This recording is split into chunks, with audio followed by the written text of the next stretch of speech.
Hello kababayan dyan. Bago kayo pumunta dito sa abroad, huwag niyong kalimutan kunin ang inyong OFW e-card. Ang bilis lang yan kunin. Makukuha nyo to sa Terminal 1 at Terminal 3. Makipag-ugnayan lang kayo sa inyong OWA o sa OWA na malapit sa inyong lugar at magtanong kayo kung saan nyo pwedeng kunin ang inyong OFW e-card.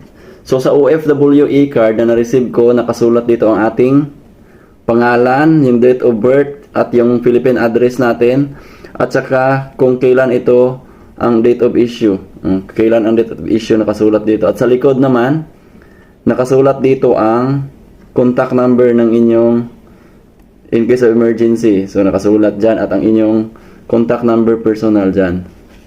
So marami nagtatanong, ano nga ba ang ginagamitan ng OWA e-card? So ito yung ginagamitan ng OWA e-card. So dahil isa siyang government ID, so valid siya anywhere in the Philippines. Pwede siyang gamitin, kumuha ng pera, padala, mag-transact ng kahit anong-ano. Kasi valid ID po ito, government ID. Valid government ID.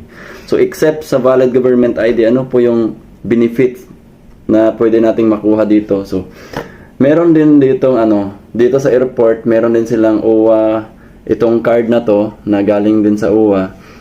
May 50% discount po siya, lalo na yung mga naninirahan dyan sa Luzon. Meron siyang 50% discount sa OB Express bus. So, kung gusto nyong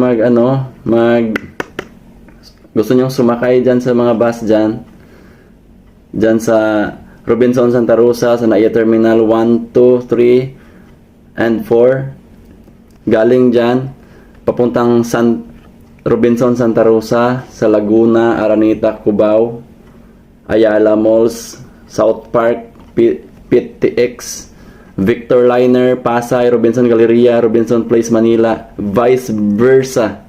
50% po ang inyong discount kapag meron kayong OFW e-card. Okay, huwag niyong kalimutan yan guys ha, kasi very important po ito, lalo na sa atin yung mga OFW dyan na walang valid ID. So number 1 po nating valid ID is yung OFW e-card at yung passport natin. So goodbye po sa inyong lahat.